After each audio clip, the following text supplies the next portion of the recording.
All right.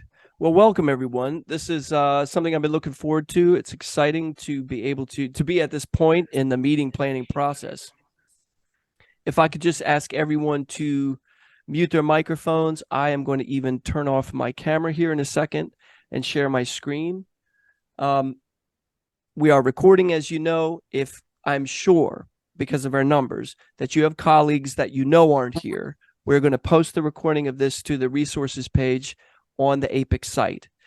If we get it done sooner, great, but we are committed to have it up there by Tuesday. We are also going to take questions and answers at the end of our time here, and we want to include questions and answers, which we invite you to put in the chat. We are going to put those in our slides and then have the slide deck be something that's available too. And as many presenters do, I was working on my slides up to the last second. So if I need to make some adjustments on the slides, I will do that, but they will also be a resource for people who don't want to watch this whole video. Okay, so I am going to keep my mic on, turn my camera off, go into presentation mode on my computer, and attempt to share my screen with you. I'm going to take you through a slide deck at first. Let's see, am I sharing my screen? No. Share screen. Here we go. I'll give that a second. Is everyone seeing my screen? Yes. All right, thank you.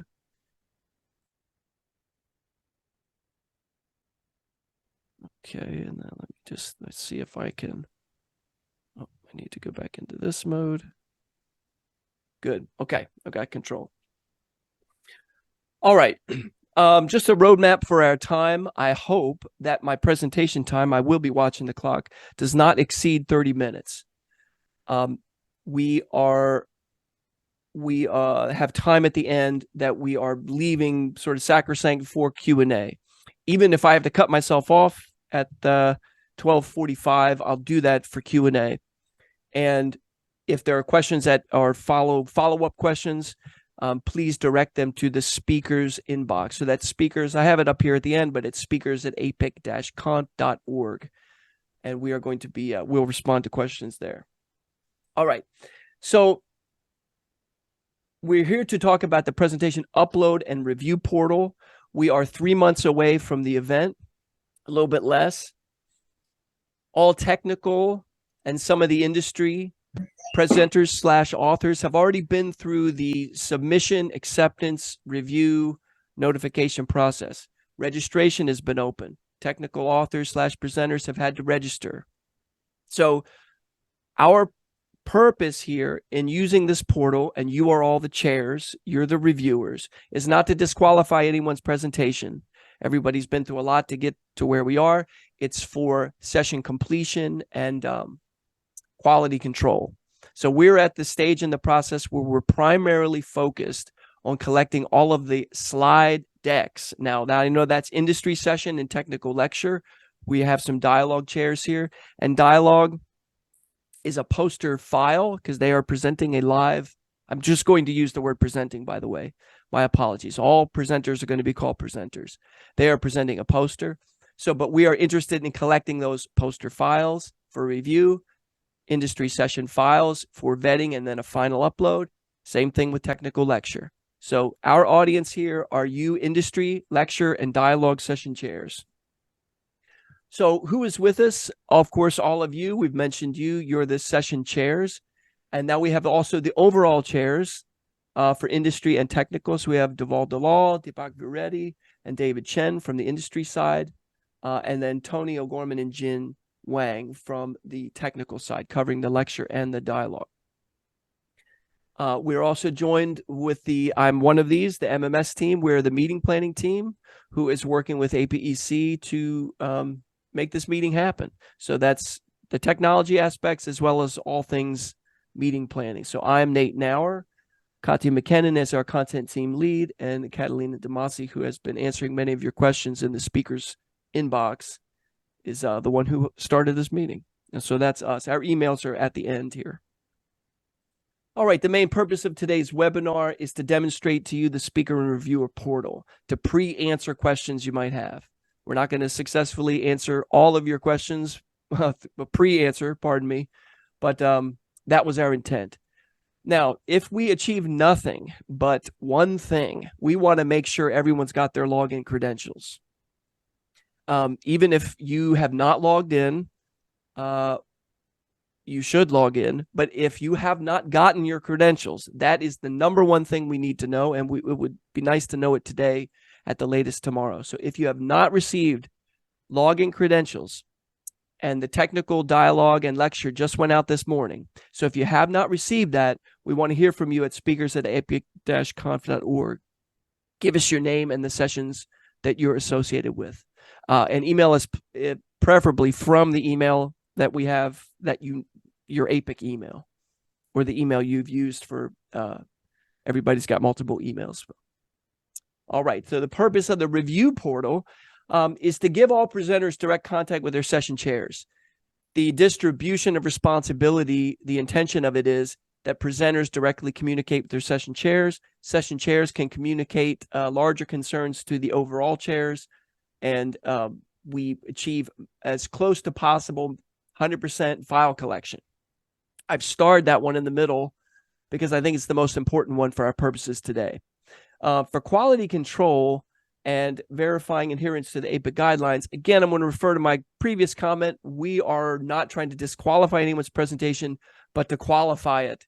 And you are to let your presenters know if the template is not being used, if there's something that's being done outside of IEEE or APEC guidelines, so that they can correct it, so that we can have a complete session. Now, I want to give an opportunity to our overall chairs. These slides were provided to me by Deval. I don't know, Deval or Deepak, if you would like to speak to these. These are what the industry chairs want to communicate to the industry session chairs. Deval? Sure, Nate. Yeah, I'm here. So let's go through the next slide. So first of all, welcome to everyone, and especially industry session chairs. Thank you for volunteering.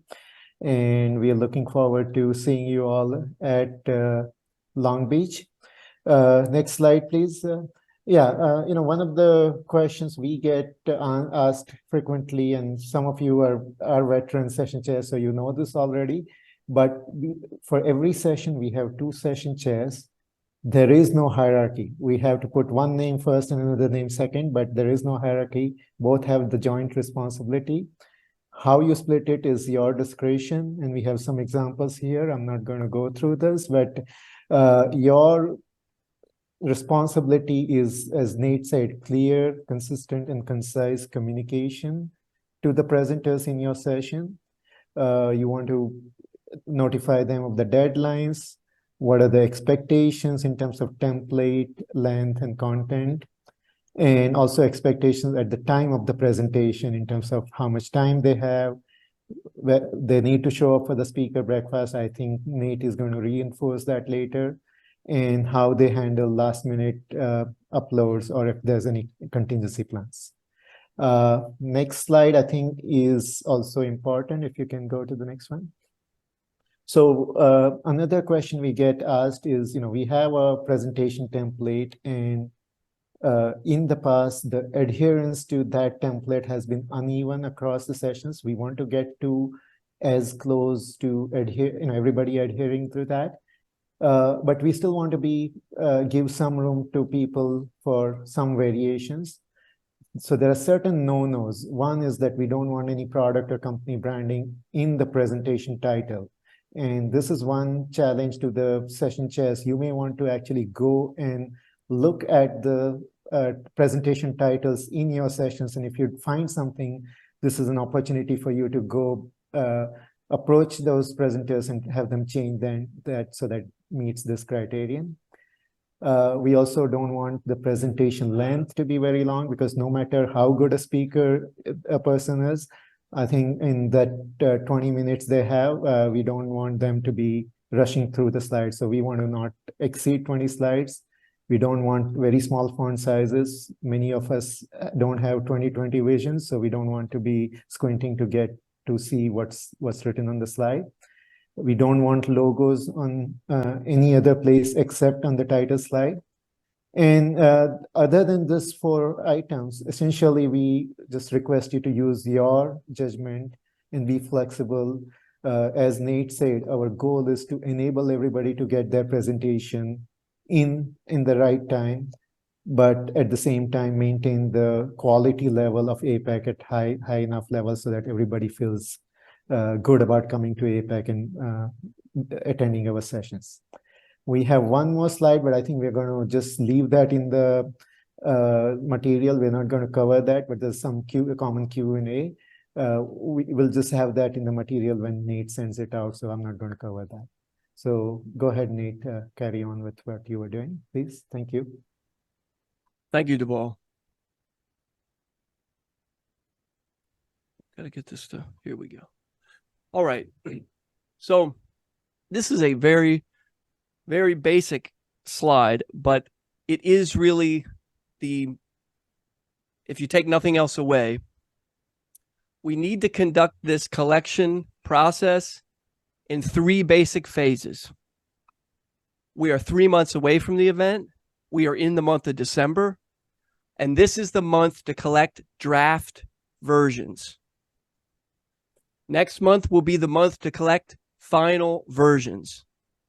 Once we get past January 26th, now that date has been advertised to all lecture chairs, industry chairs, and even the dialogue chairs have been notified of this, although it's less applicable to the dialogue presenters.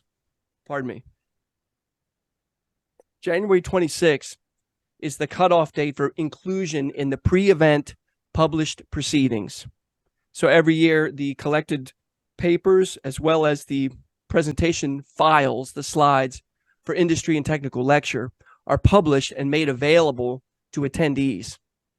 There's a pre-event archive and a post-event archive. For inclusion in the pre-event archive, January 26th is our absolute cutoff date. Once we get into February, we can still collect files, but what's the purpose of that? That's for on-site presentation and inclusion in the post-event archive. So phase 1, draft, December. Phase 2, final, January. Phase 3, February is on-site and post-event. All right. Now, I am speaking to reviewers, but some of you are also presenters.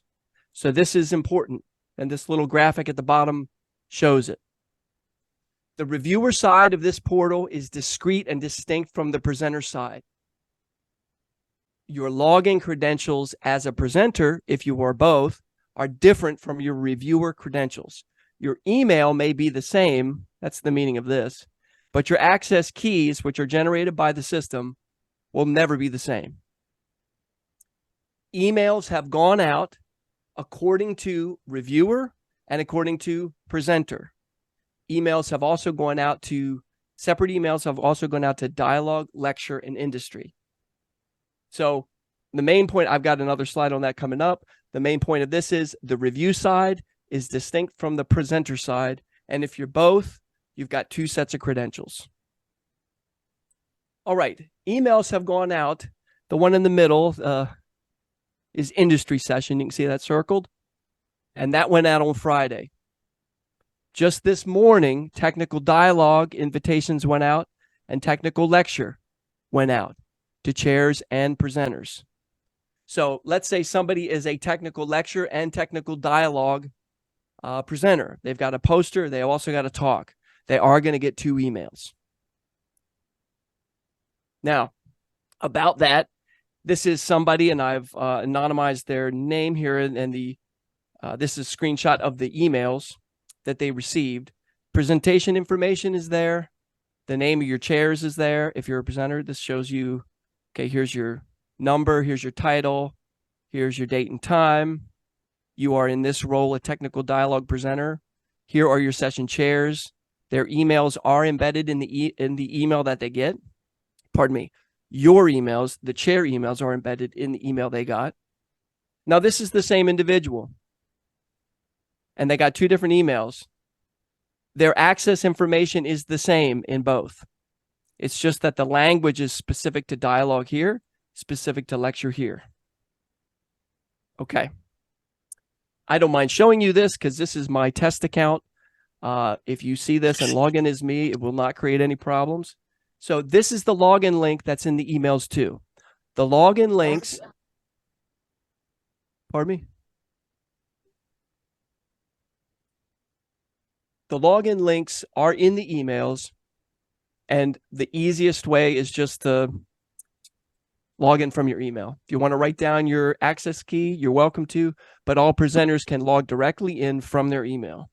So let's say they do, click that. Now, first page you're going to get to is a privacy notice, which is a data collection notice. This is part of the Cadmium platform. Cadmium is the company that has this technology, and there's no way around it. It's part of the GDPR, European Data Regulation. For right or for wrong, it's just letting them know your data is in the system, your name, your email, and you have to acknowledge that to move on. If a presenter doesn't want to move on, then they can't proceed further. So everyone is going to come to that. If you get questions about that, that's why it's there. And their electronic signature, it's their name typed out. It has to match what's the name that they use for their submission or their session. All right. Now, when a user logs in, they're going to see a list of tasks. So I'm calling this step 2. The step 1 is the invitation for the emails. And if you have not gotten your invitation, or if your presenters have not gotten their invitation, that is the most crucial thing, that everybody gets their login information, and to straighten it out if their email isn't correct, etc. In step 2, they're going to be logging in, and they're going to see a task list page. The tasks at the top are presenter-based information. We can collect profile information, that's like credentials and where you work, your photos, it's self-explanatory, and a bio, which is just a 300-word text field. None of that is required. It's optional. It'd be great to have it. We're not really focused on that today. We're focused on the bottom half, presentation-based tasks. Okay, so I can see that this is a technical presenter. Now, interestingly, I see that this person has a technical lecture session and a technical dialogue session, okay, or a technical dialogue poster. So they're seeing tasks related to both because they have both. All right, so in their, scrolling down their task list page, they're going to see the presentation information for everything they're associated with this conference. So this particular person is associated with technical lecture session 18, and they're also associated with dialogue session 1. So it gives them the information here.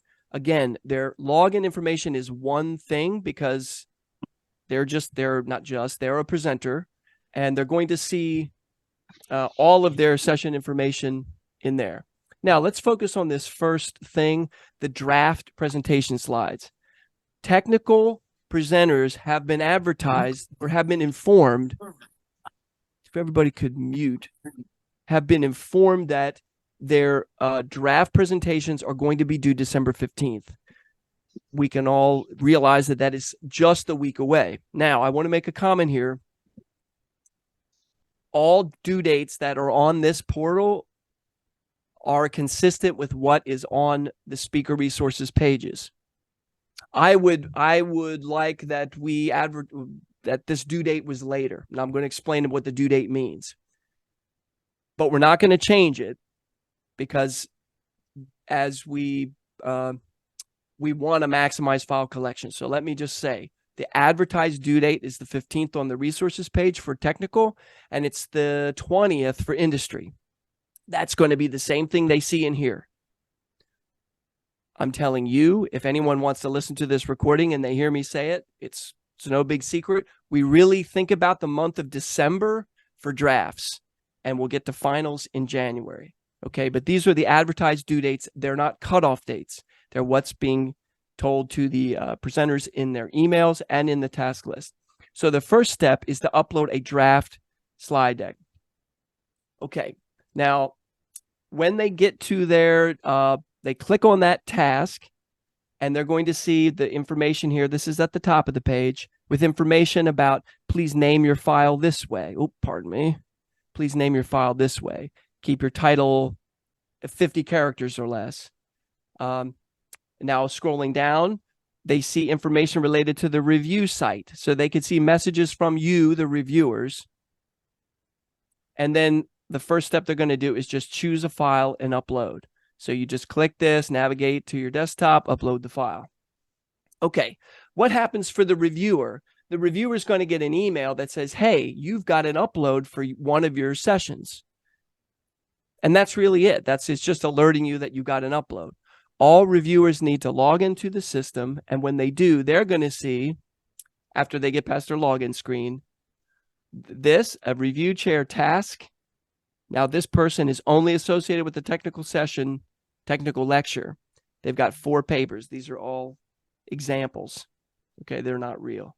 So what you're seeing here is this, you've got 3 files to look at. They're reviewable, but you haven't started the review. The reviews aren't complete. And this one doesn't have an upload yet. Maybe we'll do that in our little demo. Okay. When you get into the reviewer task, pardon me, I'll go back. You click this, you click the chair review task, you're going to get to this page. Some notes here. Keep it simple and make your communication, use email. It's the simplest, the cleanest, and your presenters can email you back and you can email here. Use the email option. It's going to send an email from a do not reply. They also have your email.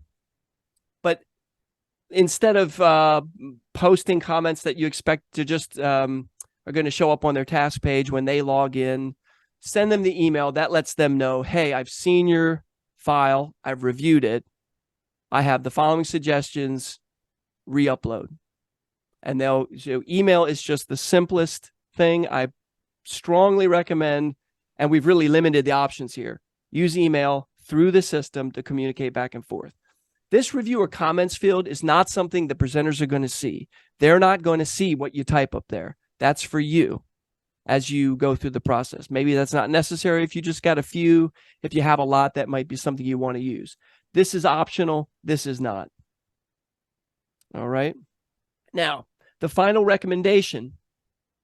The final recommendation has 3 options. I'll show you in our demo. Minor changes, it's minor changes, major changes, or approved. I strongly suggest you use the email to go back and forth, and then once it's good, you go to final recommendation approved. It's a little confusing, at least to me, to have the word final and then say make some changes, because it's not really final until it's complete. So email until you're good, and then when it's good, choose the final recommendation status of approved. Your presenter will get an email that says you've been approved.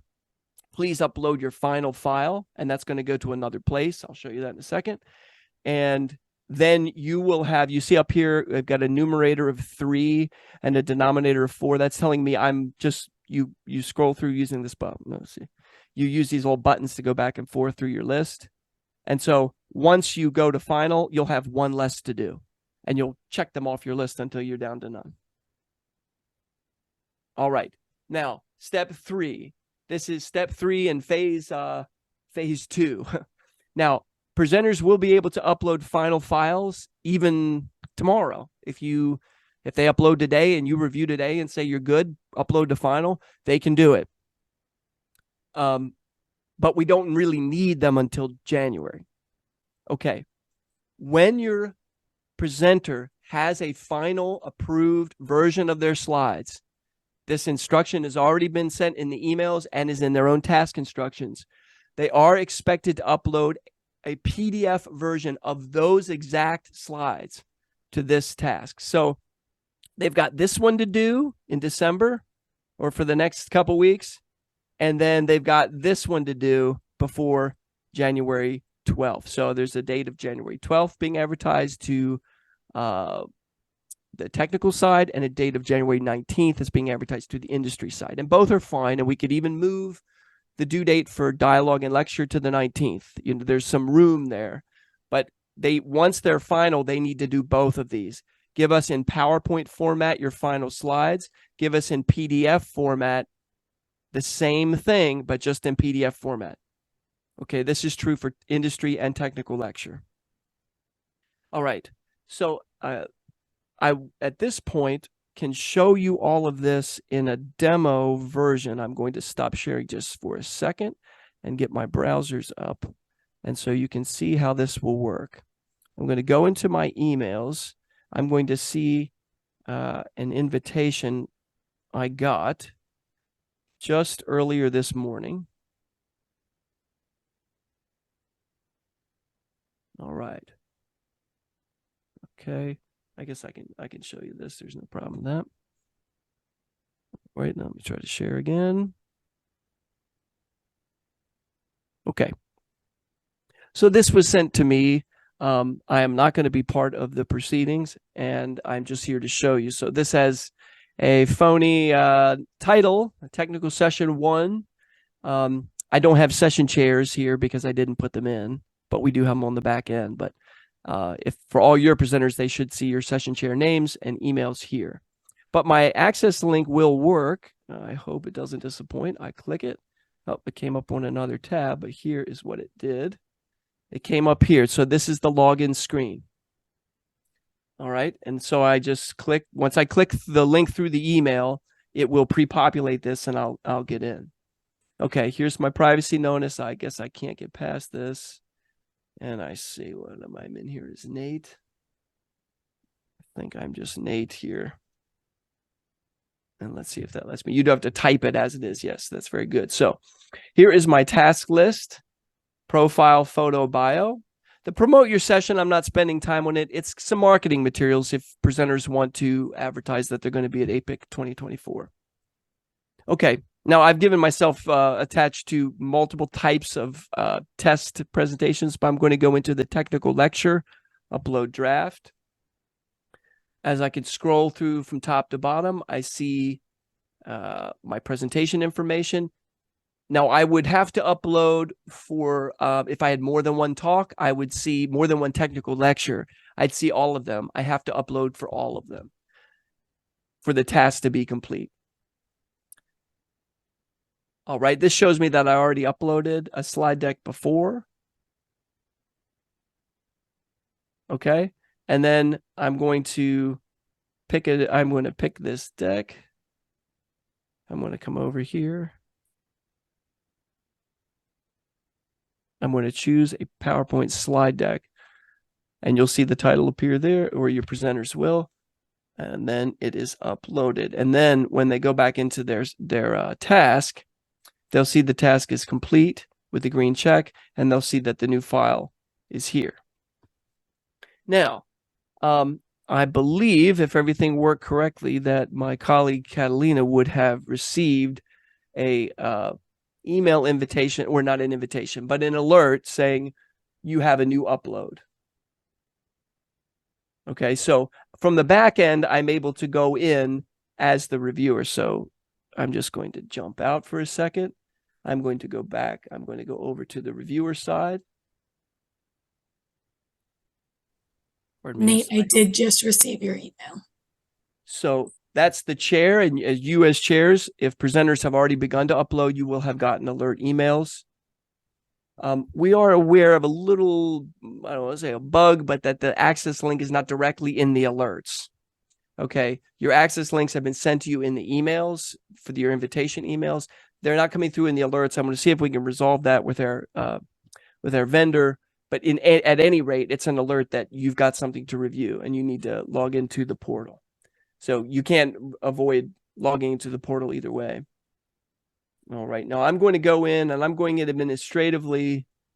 Now, only I have the ability to do this, as well as the overall chairs can do this to get into kind of the overall admin view. So I'm not showing you this part. So I'm going in and I can see the reviewer list, and I'm going to log in as Catalina, who is one of the reviewers here. So now I'm going to share the screen. Okay. So when you, the reviewer, log in, this is the review side. Welcome to the Conference Harvester review portal. And what I'm seeing, I can skip this as an admin. What I'm seeing is what Catalina sees. Now, a file has been uploaded. I think I uploaded it to, let's see here. Let me go in here. Yes, I uploaded it to number 3 or number 1 instead of number 4 as I was trying to do, but it doesn't matter. So you as the reviewer, then you are going to have to, it doesn't have a preview option here. You are going to have to click this file. The file is going to come to your downloads. And so when I open it up on my downloads, it's going to open up a file. I hope it doesn't mess up me. No, it won't. So then, I can see this file. This is obviously just a placeholder.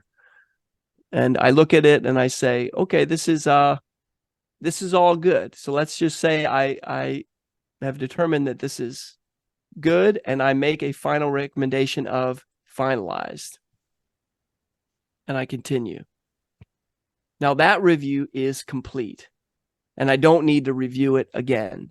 And the author, who in this case is myself, actually, yes, will receive an email saying, your review is complete. Please upload to the final task. And I'm going to jump back out, and I'm going to go in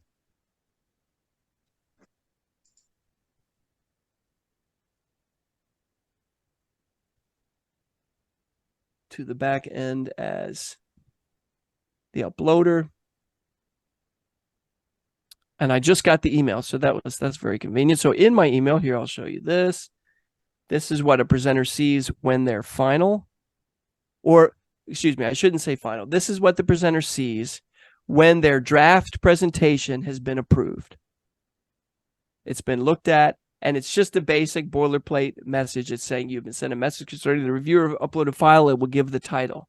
They will get one of these for each presentation that they're uploading for.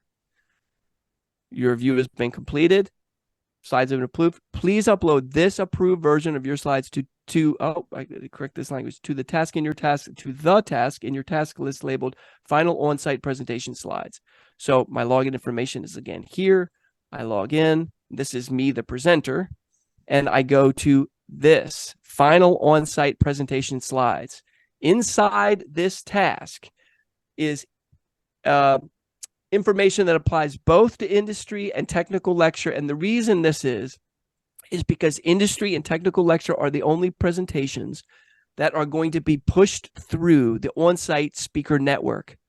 There's going to be a local network set up with a speaker ready room, and the files are going to be distributed through the network to the presentation rooms.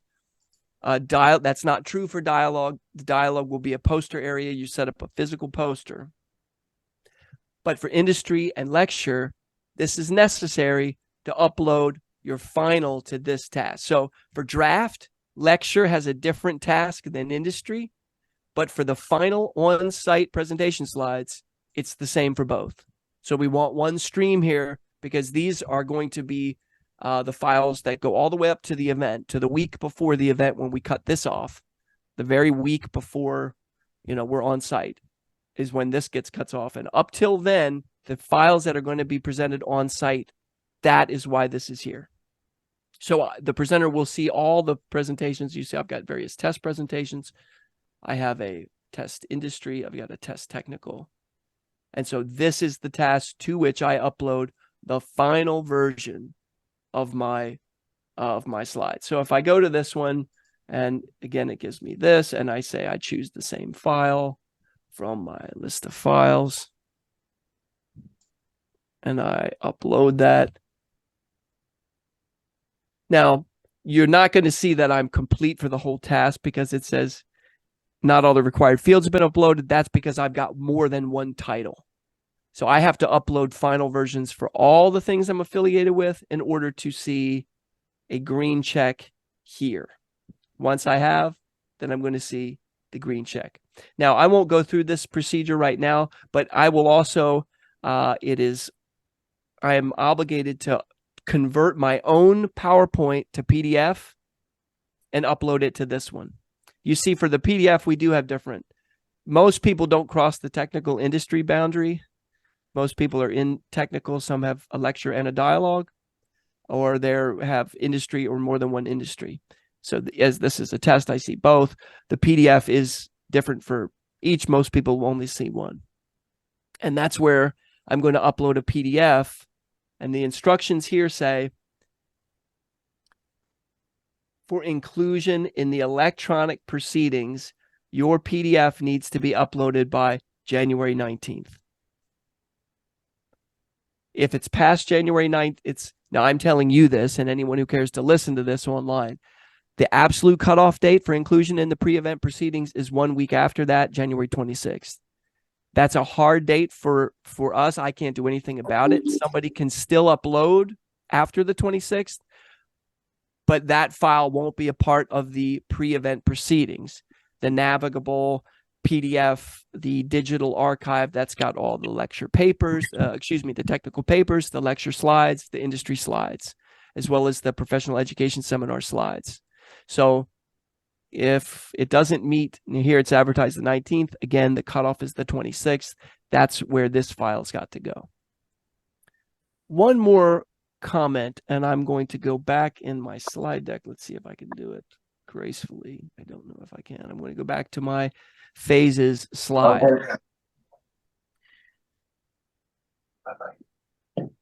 So, pardon me. It was pointed out some of you may be returning as session chairs from last year, or maybe even the year before, or however many years you've been involved with APEC, that the review process was great and went fine up until the recommendation to upload the final, and then you reviewers and anybody who was a reviewer last year, I think some of you passed on this complaint, and it's a legitimate one. When we got to the final stage, you couldn't see and verify that the final file was in fact uploaded. Here is what we're going to do to resolve that this year. And that's why I came back to this phases slide. For many of us here in the States and of course around the world, we are a culturally diverse community here, but the Christmas holidays and the New Year are coming up. So we are using the month of December to collect drafts.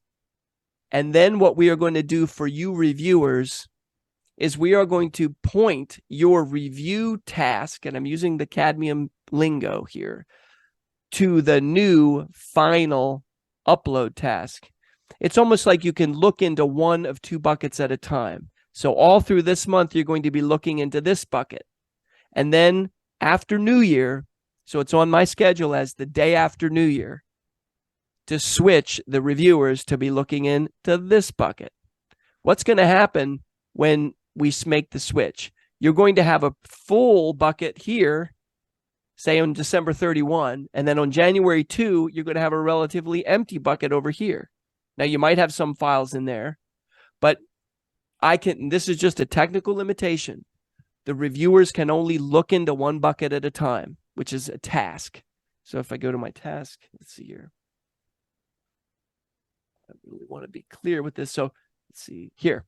I know I'm highlighting the draft. So the tasks are like the buckets. You're going to be looking into this one all the way through December. And then after January 2nd, you're going to be looking into this one, or you're going to be looking into this one. Pardon me, if you're a dialogue chair, there's another one for final poster. It's just not here in this list. So everybody's going to be looking in a final version bucket as of January 2. And so it's not that the review process starts all over again. Really what you're doing in January is just confirming that you got the file, and however close you want to run through that to make sure it's exactly what you asked them to upload from before, that's up to you. But it is assumed that this is what you approved. And then when you look at it, okay, this is what I approved and I have it. So the main thing is that you have it, because that's what we're going to bring with us on site. I'm not going to, anything I say further would just be repeating myself, I believe. So we're at the time for Q&A. And I have been collecting in the chat for you some of the questions that have come through. Can you answer for us, how do we handle presenter cancellations and replacements in the system? I'd like to preface that with any cancellations that you hear of, please send to the speakers at apec-conf.org email first. but is there a way in the system that they will be replaced? Yeah, it's a great question. So this is one thing which you as chairs, as the session chairs, won't have the power to change. We need to get the information from you. What we would like to happen is that you notify your overall chairs. So if you're in technical, either dialogue or lecture, notify Tony or Jin. If you're in the industry side, notify Deval, Deepak, or David. We can make changes directly in the system. We really would like to have all of these swap outs, I say all, as much as possible, complete by December, preferably by December 22, because that's another date I didn't go over, but that in terms of the content of the program, regardless of having a file or not, if you're changing a person, changing a title, if one paper is out and another is in, we really would like to have those changes in our system before the new year. So you can email the speaker's inbox. You can see that address here. Please let your overall chair know. We can make the adjustment in the system. Only people with admin credentials in this system can do it. So I could do it. Catalina could do it. Even the overall chairs could do it. But that does change the content of the program. And so if we could have that by December. Any follow-up to that question? Does that answer your question, how we need to handle that? Anything from the overall chairs, if you would like to make comment there? Are you inviting spoken questions? No, I think he's asking one of us. Is that right, Nate? I mean, it wasn't clear Yeah, which. Okay. Yes, for one of the overall chairs, for okay, program yeah. changes. And just, Yeah. I've seen So- in my experience, a lot of dialogues become lectures when there was some attrition in in a particular lecture session. So it wasn't a completely new title, but it changed its category. So we know that happens. Deval, if you want to comment, how would you like to handle that or what do you want to see on the industry side when your session chairs need to make or are asking for those adjustments? So I think what we want, we do want to just depend on the session chairs to make the right judgment call. And we would prefer that they do reach out to you directly, MMS, the speaker's email. And as long as it doesn't seem, controversial, just go ahead and make the change, because we may not have the bandwidth to be responding to that or dealing with those suggestions. Generally, those are fairly simple suggestions. So just go ahead and make those changes and go directly to the speakers at apecconf.org.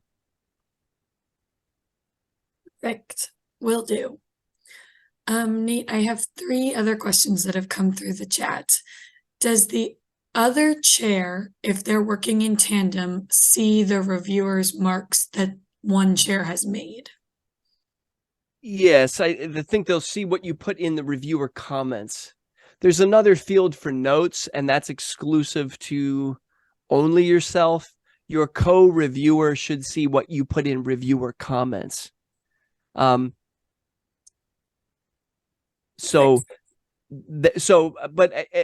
I want to recommend something.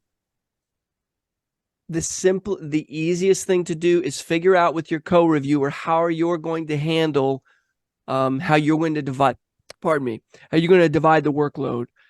Some of you have a lot or multiple sessions. Some of you have one session. Figure out with your co-reviewer how to do it. The simplest thing is to copy each other on email communications to your presenters. Even though I know we all get lots of emails, it just keeps both of you in the loop, rather than depending on your co-reviewer, like, oh, have you logged in yet? You both get the emails, but like the alert emails, but copying your co-reviewer on the emails when you go to that, let's see, when you're on this screen up here, pardon me, here, you have the ability to CC your co-reviewer. And that probably is the best practice. Thank you, Nate. Can you confirm if on-site updates can still be made the week of to presentations? Yes. So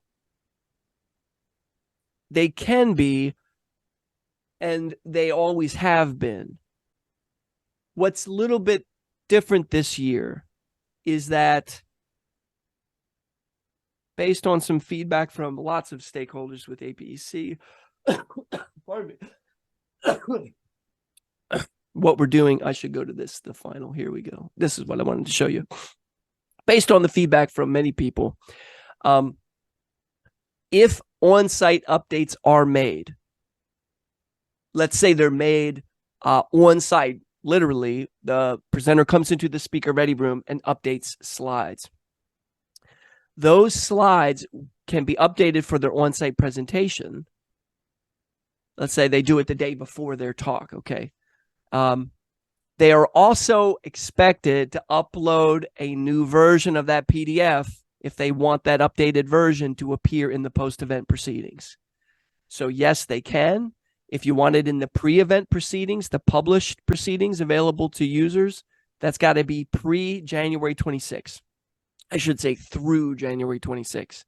Once we get past that, February or on-site, you're going to have to they are going to have to re-upload a PDF version too. So it's not going to be just a one thing and this task converts it to PDF.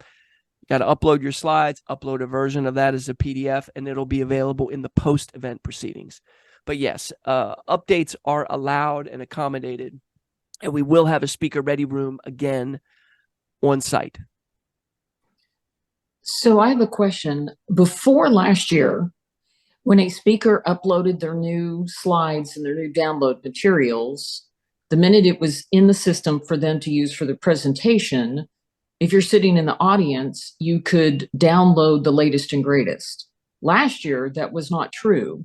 Will that be true this year, that once they've uploaded their stuff into the system, I can real-time download just, you have to go click, click, click, click, click to get to their presentation.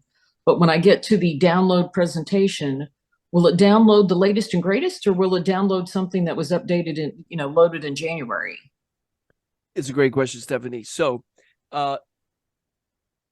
it will depend on how it does depend on if they did it 5 minutes before or even 1 hour before their talk, or if they did it like in my previous example on the first day when they got there.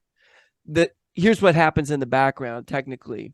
When they upload to this task, when they get on site, Stephanie, it's only going to be one thing available to them, and it's going to be this. Presenters see all of this pre-event. When they get on site, they're just going to see this. They sit down at a computer in speaker ready room, and they click on that, and they upload an updated version of their slides. What that triggers is a process which pushes that file back up to, it pushes it up to a content delivery network. It goes into a processor, and it begins to process that file for use in the app. So it turns it into images, and it does some processing to the file, so make it available to users in the mobile app. It is automatic, but it is not immediate. I mean, it's automatic, but there is a queue. So if there's a backup in the queue and a presenter comes 10 minutes before their talk, it will eventually get processed, but will it be available to the user sitting in the seat, who's 5 minutes early? No. So as we get closer, we are going to have communication center presenters to make updates in speaker ready room no less than 2 hours before their talk, and preferably the day before. So it's automatic, but it doesn't work in every case because of some people wait to the last second. So you just said something that really confused me. You said, I'm going to pretend that we make the speakers, we put the fear of God and all our speakers magically comply, and they all do it the day before. So there's none of this just-in-time panic happening. So they do it the day before, and it uploads. But what you just talked about is they don't have a button that says upload the PDF. And then you said the PowerPoint became available in the app as opposed to the PDF becoming available in the app. So I'm very confused. Oh, yes, ma'am. So on site, updates are going directly to the room, but It is a little confusing because it's explaining a file processing chain that's happening, and the two databases that are operating in tandem. One is on a server locally, and one is hosted on Amazon Web Services. So I used to work at Cadmium, so that's how I know how that works. The PDF is for the proceedings. The PDF, the published proceedings, this is for what is published pre-event and post-event.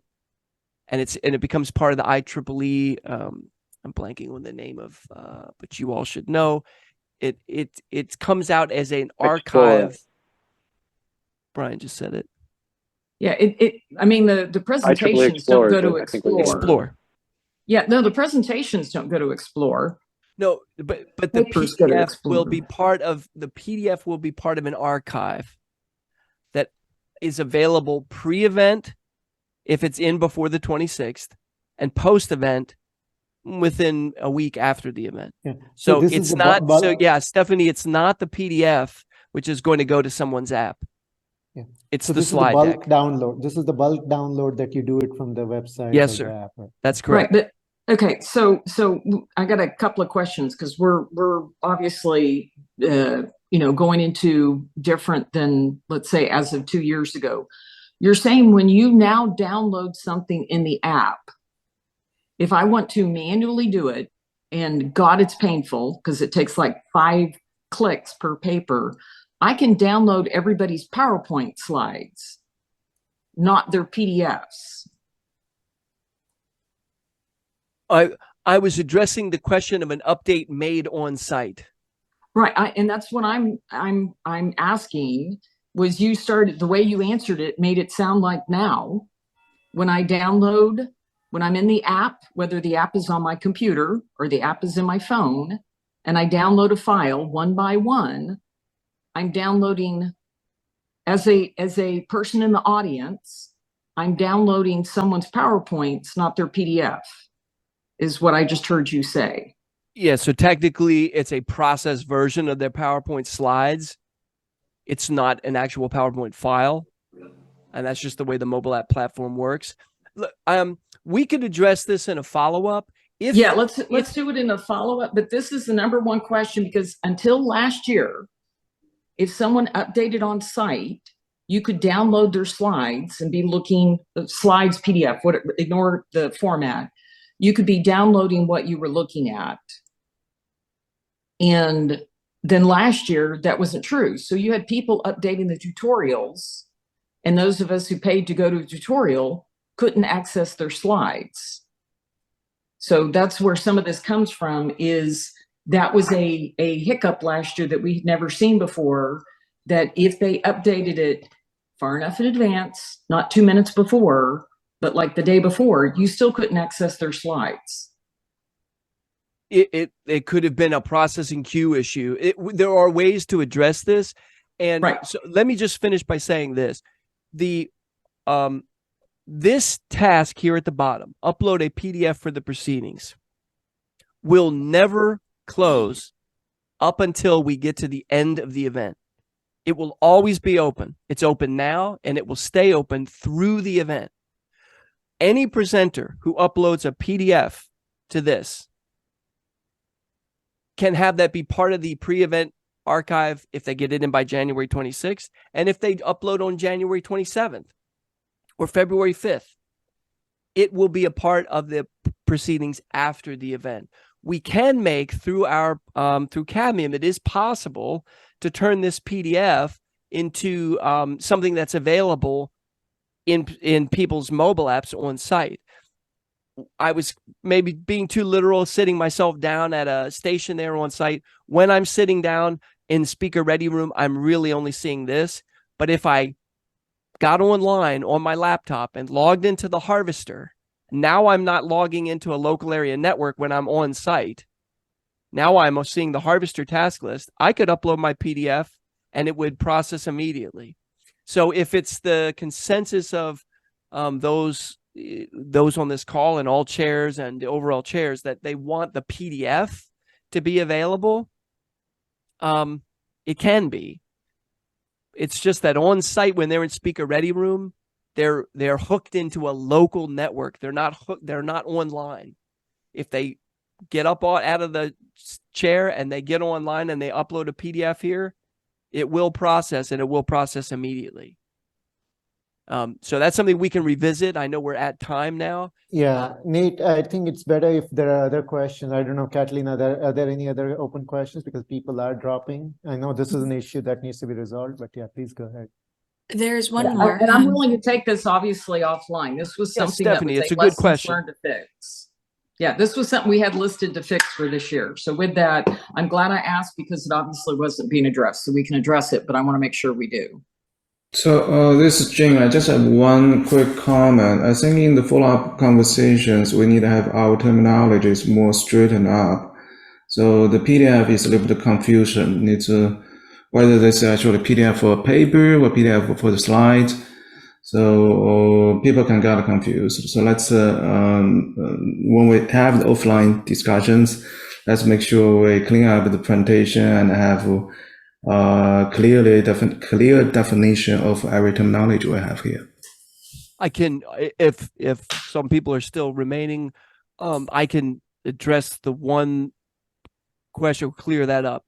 The technical papers uploaded into e-papers and approved are not being changed, and obviously they're not eligible to be changed. They will be available to people in the mobile app, but they cannot be updated.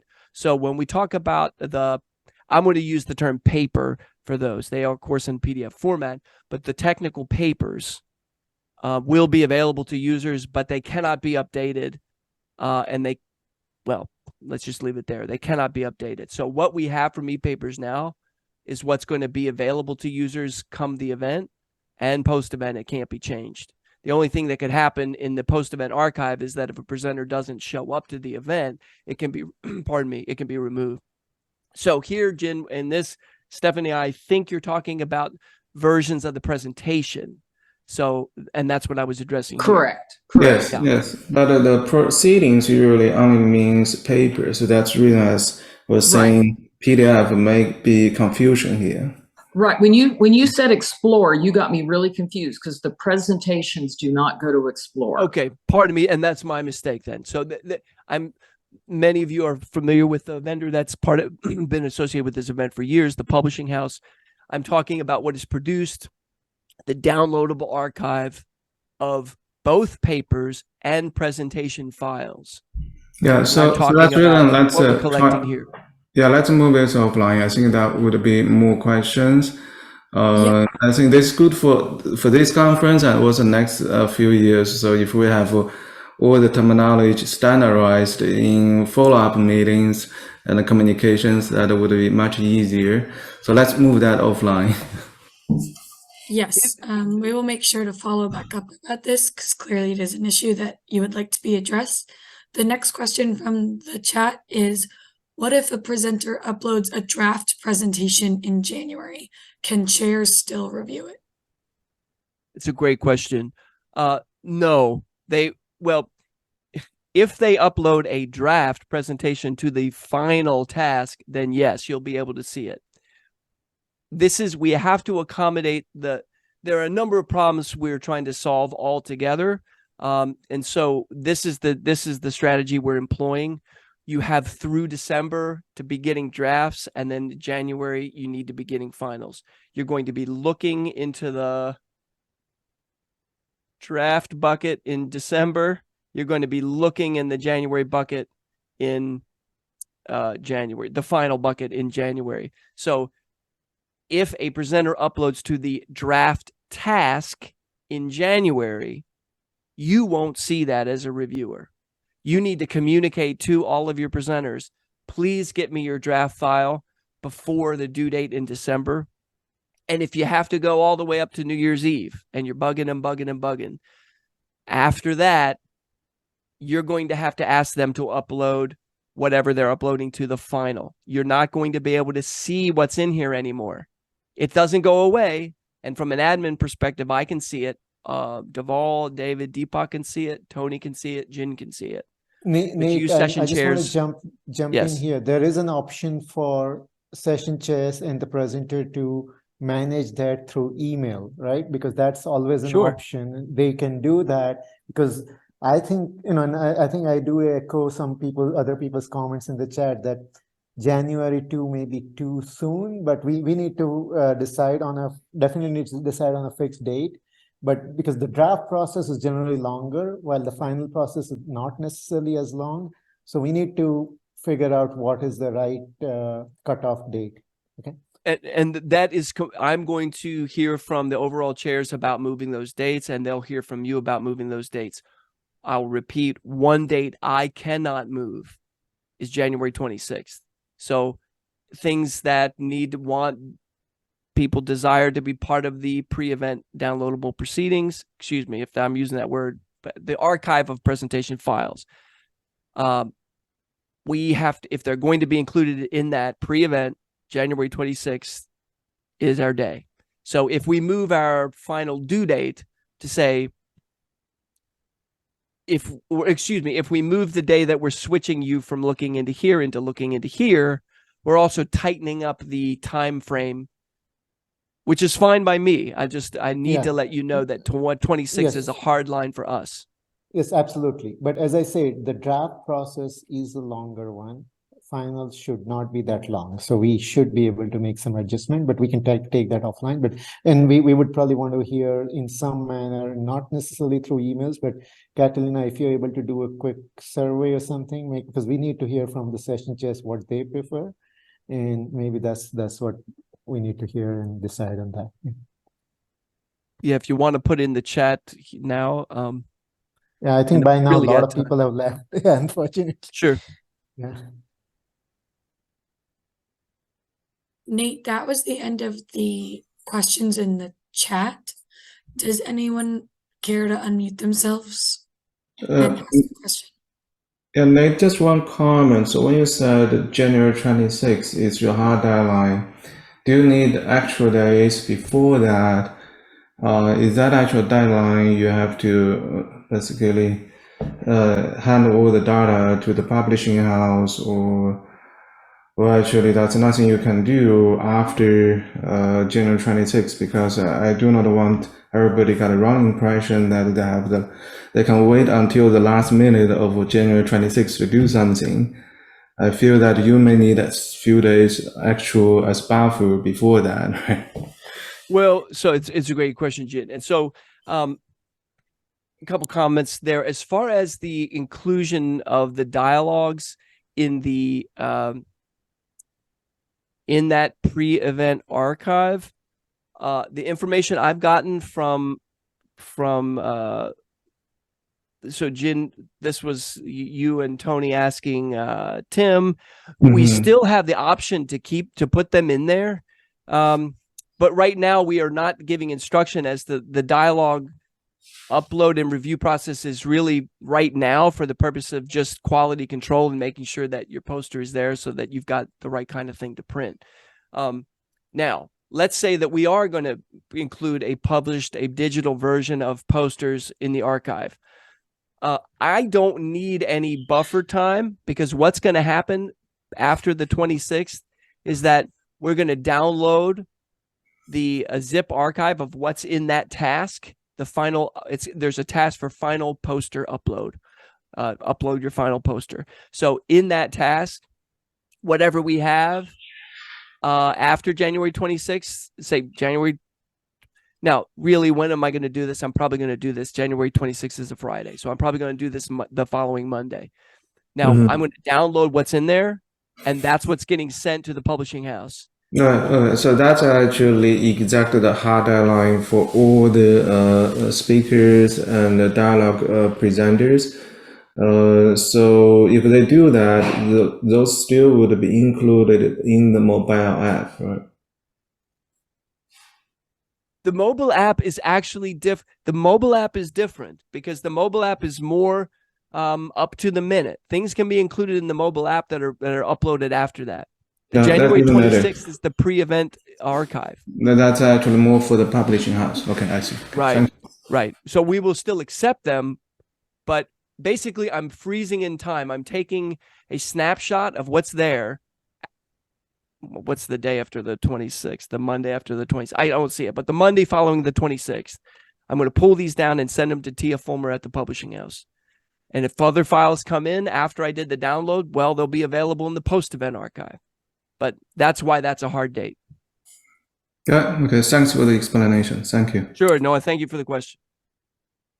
All right, I know we've kept everyone. There's still 23 people here. That includes us staff. Thank you for your time today. If there are any remaining questions, just bring them in here in the last minute. If not, we are going to stop the recording and share this. We are going to try to include in our slide deck the questions you had, and we're going to consult together about addressing some of your questions in our published slides. Again, thank you. Thank you to the industry overall chairs. Thank you, Jen, as the technical chair. Thank you, Tony. I don't know if Tony's here, but thank you, Tony. And on behalf of MMS, we look forward to seeing you at APEC 2024. And again, direct your questions to us as soon as possible. We thank you, Stephanie, for bringing up the issue about the on-site publishing. All right, with that, I bid you adieu, and thank you for your time. Have a great weekend. Thank you, Nate. Thank you. All right. Thank you all. Stay safe and healthy. Have a great weekend. Thanks, Ben. Thank you.